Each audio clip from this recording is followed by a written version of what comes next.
Hello and welcome to The Jump Show, a monthly show where myself, Jake Price and Dan Overall discuss the month that was and the month ahead. I'd like to apologise that my webcam unfortunately broke, so you're seeing me from this very awkward angle. But yeah, we're going to move on and I'll hopefully get it fixed for next month. I'm going to start off by greeting everyone. Jake, are you looking forward to your first podcast? Yeah, been looking forward to doing one for a while now, so good to get started. And Daniel, good to be back, my man. How are you doing? Well, it's good to be back for you, maybe. For me, it just seems like a chore at this stage. Back on with you. Absolutely haunting memories of our last conversation and video together. So, got to get over those emotional scars. But a new season, so maybe some time for you to improve as a host as well. Oh, all right. Thank you very much. This is how we're going to start this year off. Non-stop abuse. Fighting talk. He has something to prove this time round. Very true.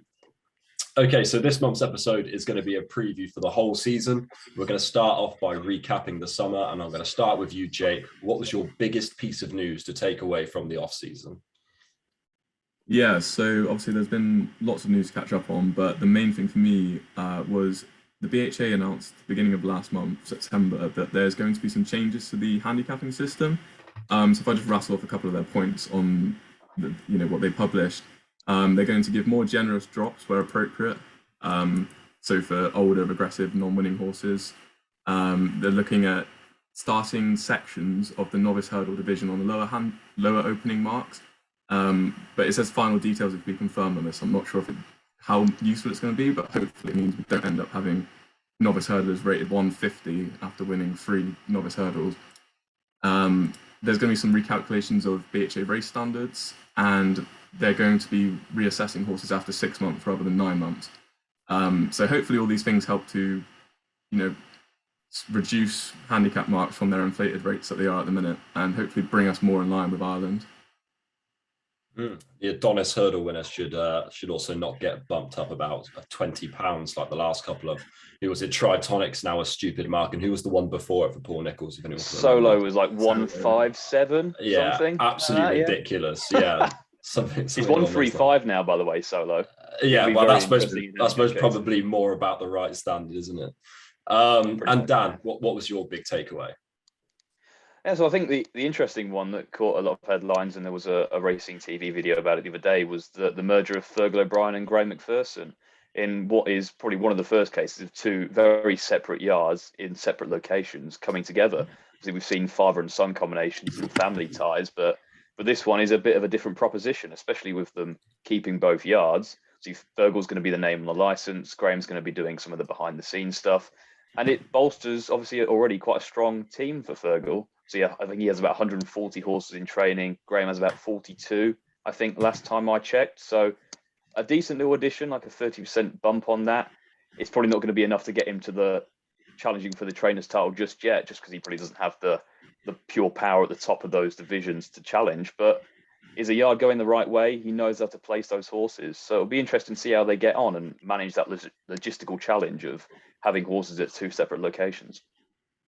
My takeaway from the summer is to inform you of a list of retired horses or injured horses for the season. I'd like to thank Ryan from the On the Hunt podcast for doing all the work for me, really. Retired horses this summer, for anyone that has missed them, I'm sure most of you wouldn't have. We have Min, Altior, Roxana, Forhin, Duvan, Benny Desdu, Col Reevy, One for Arthur, Magic of Light, and Verdana Blue. Some real old favourites in there. It's going to be a shame to not see them out this year, but every horse has to end at some point. And horses out for the season. Monkfish, top of the game. Kalashnikov, they're some of the more high-profile ones, but I wouldn't forget Happy Go Lucky and Lieutenant Rocker as well. Those 5 unfortunately out for the season. I'd also like to note that Easy's Land is currently injured as well, but all being well, he should return in 2022. Okay, so it's time to move on to our next segment, which was we were supposed to be looking at the Jockeys and Trainers Championship, but the Jockeys Championship looks pretty sewn up already. It's a one-horse race. So we're going to skip straight over to the Trainers Championship, which again looks very much like Paul Nicholls is your most likely winner. So we opened the floor to just basically talk about trainers that we think could have a good season. I'm going to start with you, Dan. Have you got one that maybe has flown under the radar, or maybe one that you do think could serve up to Nicholls? Well, she definitely won't be serving it up to Nichols anytime soon, but she's been steadily improving the last 3 seasons or so, and that's Laura Morgan. So I think if you look at the 4 seasons before last season, she trained a total of 30 winners, like across all seasons. But last season, she had 25 winners just in that season, and she was at a 22% strike rate, which is fair going for what has been quite a small operation before. She's already matching that strike rate this season. She's already got 12 winners on the board, so she looks on pace to record another good season, maybe a record season again. And importantly, the quality of the horses under her care is increasing quite rapidly. So you've got the likes of Socialist Agenda, who won 3 bumpers last season. Where's Maud who won the bumper and then was 5th in the Grade 2 at Aintree. There's a 190k point winner who they've got who won a bumper called Bold Endeavour. And there's another horse who I'll touch on later who's in one of my horse to follow lists. So it's just a good combination. And they've been investing a lot in the infrastructure of the yard as well. So if she can continue on at that strike rate with the horses she's getting that are improving, she'll keep ticking up those winners and she'll keep growing. And to be fair, I think she's a very, very good trainer. Jake, I know that you wanted her as your sort of trainer to follow. So this is the issue with having 2 very like-minded tipsters on here. Who would be your second choice trainer to follow? Yeah, so I kind of want to highlight 2. One of them is more of an angle, and then the other one is just a general trainer that I think is going to have a good season. The first one, as I said, the angle is Anthony Honeyball, and he is just an absolute bumper freak. So from 242 runners since 2012, he's had 57 winners in bumpers, so that's 23.6% strike rate. And then the last 2 seasons, he's both had 40% strike rates. He's 20 from 43 at his favourite tracks, which are Plumpton and Fontwell.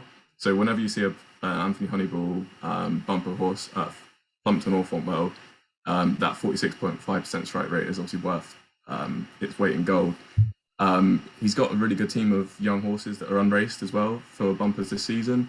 Just to touch on a couple, he's got one called Firestream, who's a half brother to Master Debonair. He's got Howling Mad Murdoch, who's a half brother to Easy as That. Pour Me Another, who's related to like a Grade 2 a Group 2 placed flat horse who also went jumping and won. So he's got a really good flat pedigree. And then there's a horse called Matthias, who's related to another Anthony Honeyball bumper winner. So he's got a lot of ammunition for the season, and I think he's one to follow, especially at Plumpton and Fontwell and bumpers. More in general though, another female trainer that I really like is Rose Dobbin. So up in the north, I think she really does get overlooked sometimes. She's a really underrated trainer, and as Dan said, she's been, as well as Laura, she's been upping her winners each season as it's gone on. So in 18-19, she had 7 winners, 19-20, 10 winners, and then last season she's had 21 winners. So she's, really the investment that they're putting into that yard is really paying off. This season already, she's had 8 winners from only 22 runners, so that's 36% strike rate, which is again really, really useful. Obviously, that's going to come down as she has more runners. But again, this summer in the sales, she's had £420,000 of investment, and that doesn't include obviously the private sales, which I wouldn't know about. But she's had the Player Queen, who won a Cheltenham bumper in April. She's had Captain Quint, who was second behind Guiley Billy, who's now with Henry de Bromhead. He cost 310k. He cost 110k the second. So that's obviously looking like that might be a useful type. And then there's also a 10-length bumper winner, point-to-point winner in there called Ray de Champs, who cost 90,000. So she's got a lot of talent adding to her horses that she's already got. Like Le Chaval Noir is a horse I've really liked for fences this season.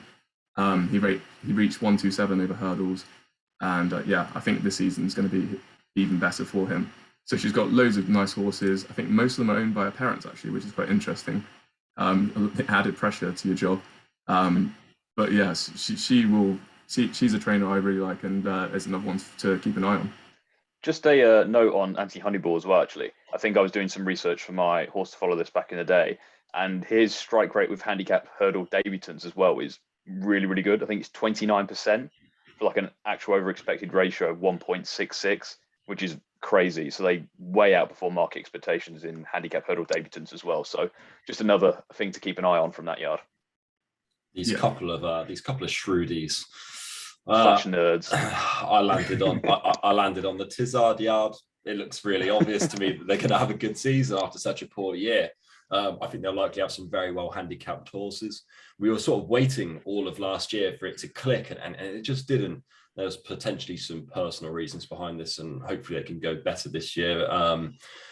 They really do deserve a change in fortune. I know they actually had, without a winner, I don't think they had a winner anyway, they had a fairly good Cheltenham with some good placed horses at big prices. So fingers crossed this year will go better for them.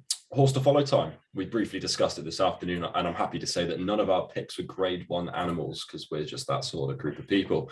I think it's only appropriate that I plug Dan's horse to follow document. I'll leave a link in the description. He's compiled a list of 20 horses who didn't win a race last year and could hopefully go on to do better this season.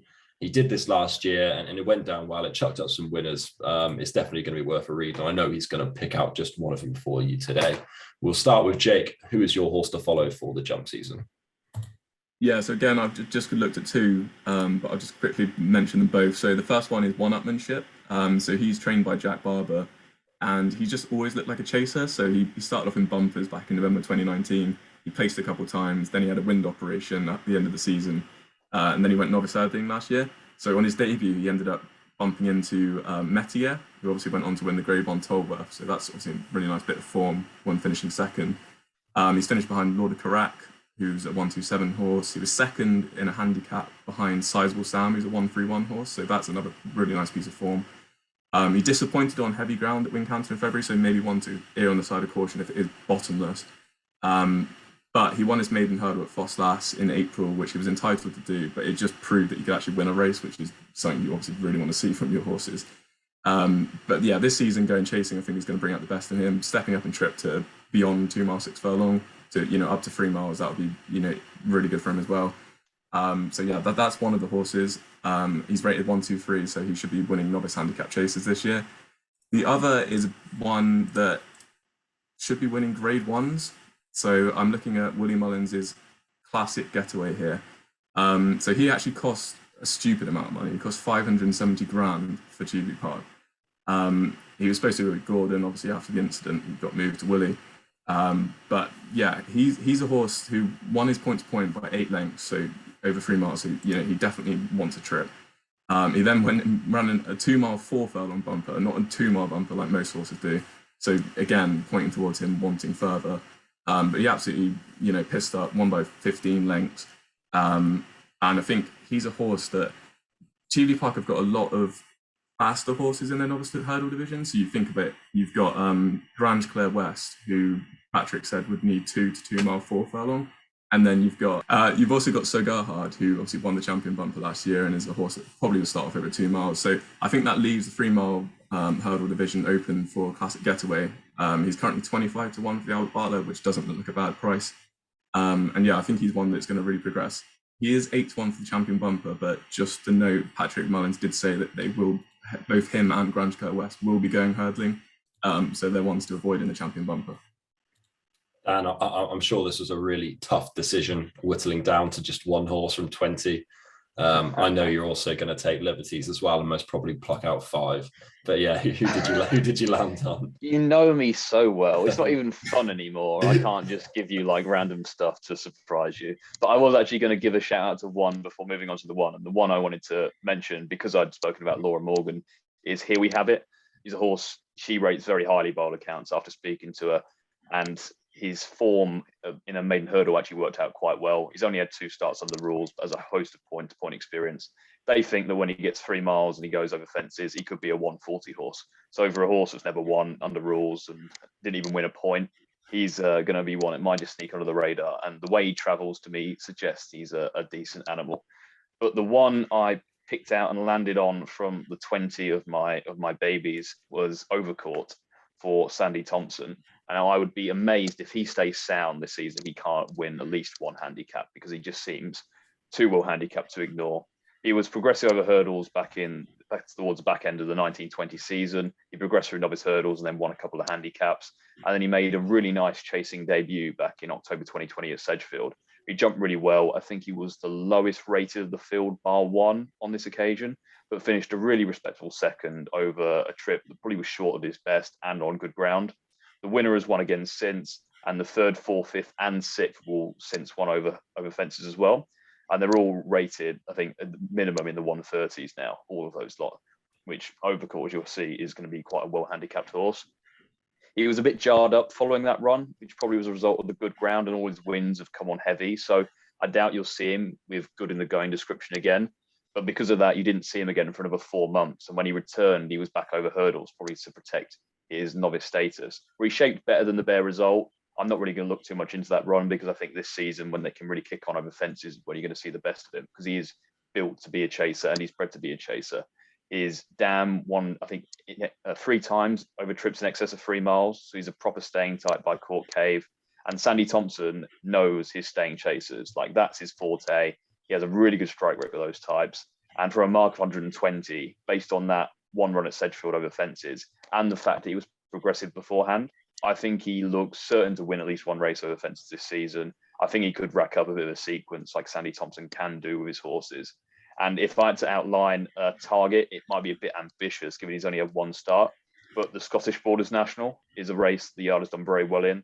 They've won it 4 times in the past 6 years. They had a lightly race type going very close in it in the most recent renewal before falling at the last. I think he only had 3 starts over fences before rocking up there. So Sandy doesn't mind chucking an inexperienced one in at the relative deep end. So if Overcourt can stay safe and sound, I think he'll win races this season for sure. Very, very nice. My horse to follow for the season is going to be Calmore for Amy Murphy. The yard will have a good idea about where this horse can go, given he's closely related to their stable star Kalashnikov. He's only raced once, and that was in a bumper. He finished second, and despite running green throughout.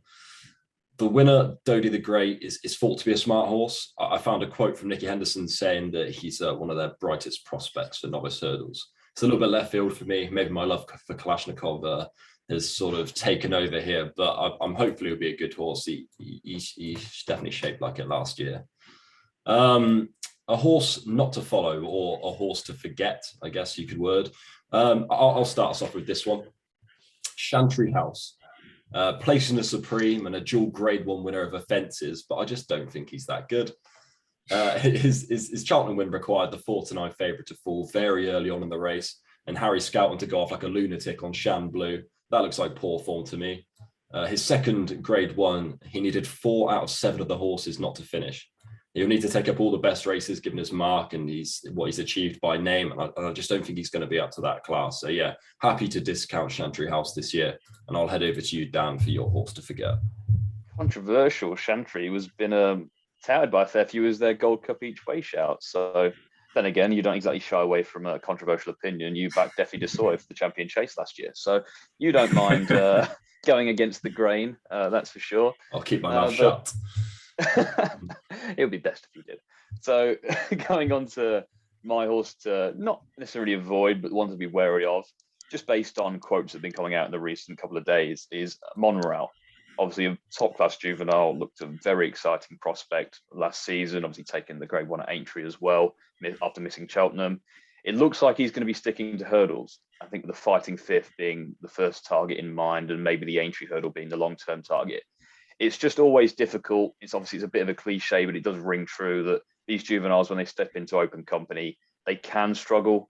It's not an easy step up to make. And for all that, Monreal does exude a lot of class, I think in time, he'll be a really nice chaser. I just don't think next season will be his best. It looks like the Solo, for example, who stayed over hurdles last season, never really got it going. But we know what Paul Nicholls does. In the long term, these horses are going to make cracking chasers, and I think Monreal will be right up there. But this season might just be a bit of a tough one for him. And Jake, again, I believe that you wanted Monreal on your list, but Dan managed to beat you to that. I just take everything he wants. Yeah, no, I completely agree with Monreal. These juveniles do really struggle, as Dan said, when they step into open company. I think he's just going to be dawdling around this season, He'll grow into his frame a bit more. And then, yeah, as Dan said, again, next season, he'll be a chaser to follow at this time next year. But for this season, I think, you can, at least for now, you can just leave him. And if he ends up bolting up in the Fighting Fifth, then, that's, a different story. Then you can start talking about him as a horse to follow. But, for now, I think he's one to avoid. Two others that I've picked out, so they both come from the Willie Mullins yard to try and keep it a bit, controversial, I guess is the right word. The first one is Pink in the Park. So she absolutely bolted up in this style bumper in September, and everyone went nuts about it on Twitter. Like, she won by 14 lengths. It was really impressive.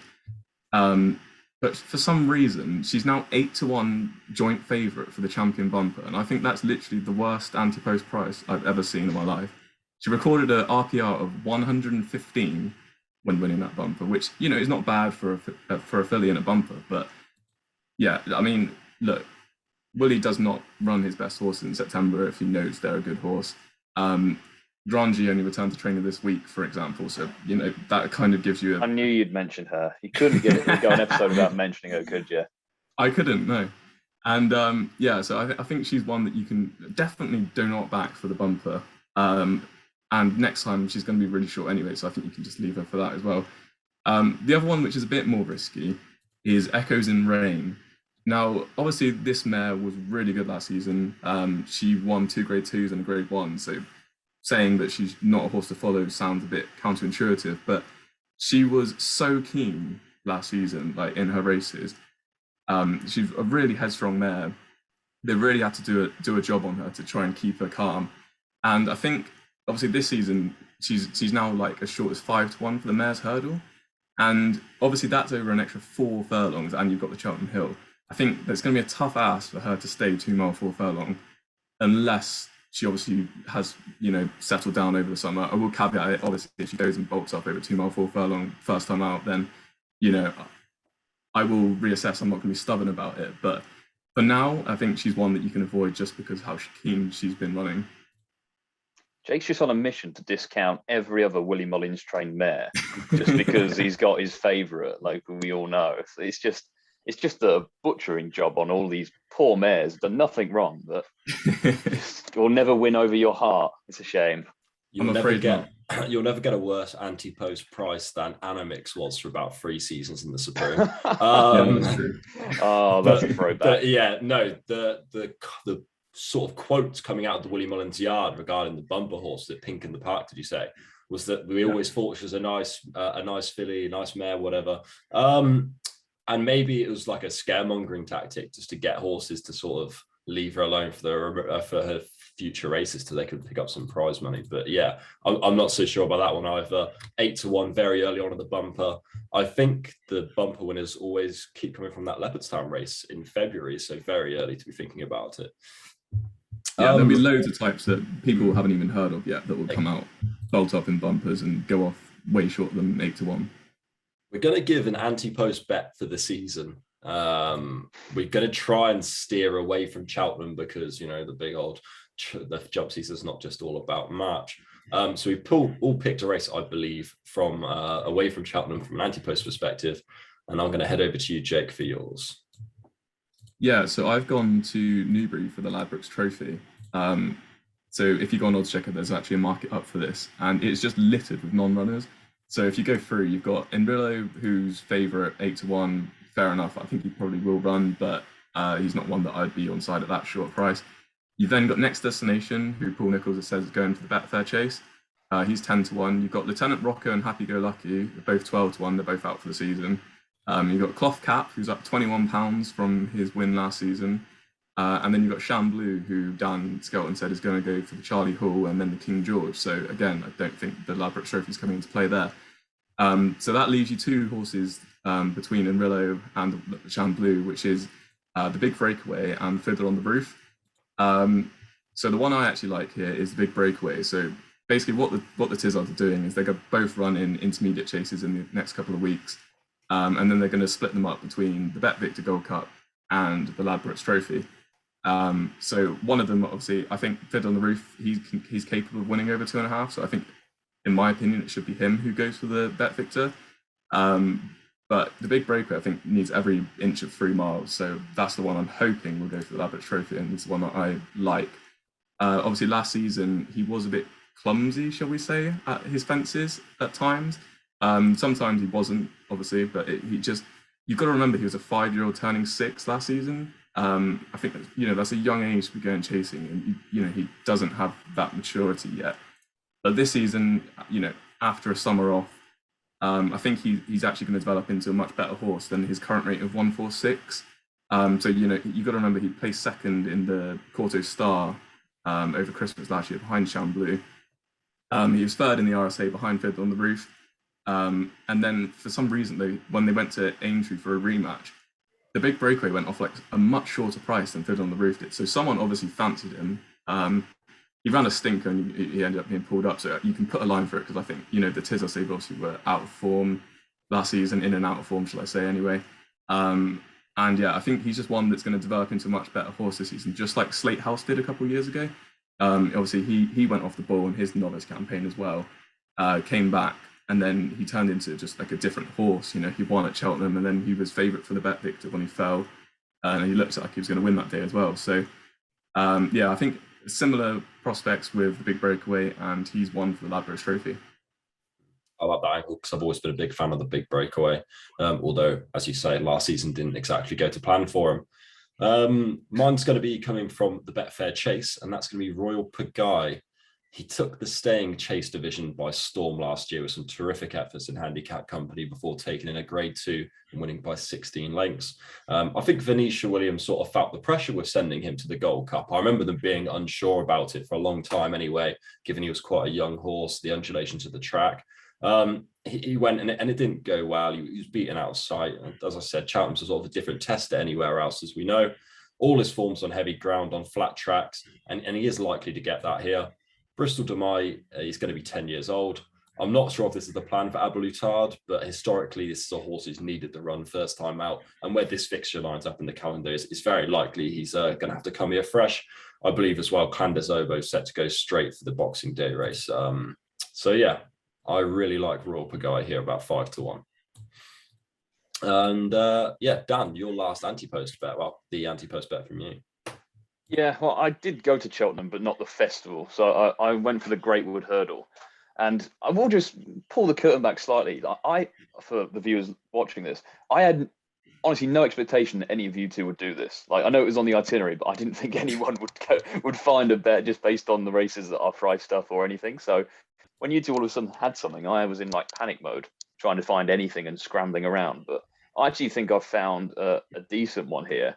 And it's Calico for Dan Skelton, who, I mean, it's only priced up with one firm at the minute, but it's 33-1 for the Greatwood. Just seems a silly price. So obviously he's a very smart horse based on his flat time in Germany. He only had 4 hurdle starts last season. He won 2 novice hurdles, was second in the Dovecote in the Grade 2 behind Cape Gentleman. And then he was 4th in the Scottish Champion hurdle at the end of the season. But he ran well there on that occasion. It's just jumping wasn't fluid enough. So I think he had a chance when he's coming out to second last and the last, but didn't jump either well. Harry wasn't too hard on him either. But I think he showed enough in the previous starts and indeed on that start in the way he travelled that there could be a big handicap in him this season, especially off a mark of 139. And we know that Dan Skelton does exceedingly well with these 2-mile handicap hurdlers. Obviously, they won this racing back in 2016. I can't remember, I think it might be North Hill Harvey. And obviously, their record in the likes of the county hurdle as well. They are very good at these kind of races. Now, he looks likely to reappear in the Welsh Champion hurdle, which I believe is the 16th of October. And I think Dan Skelton did say in an interview that he could well be one for this race. I mean, there are other options, like there's a handicap at Ascot in mid-December as well. But at 33-1, he fits the profile for the race, and that he's a lightly raced 5-year-old. He's with a trainer who knows how to win these kind of races. And I think there's definitely scope off that mark currently. And the way he travels and his turn of foot would see him in a real good effect in a race like this. So 33-1 looks a decent little bet to me.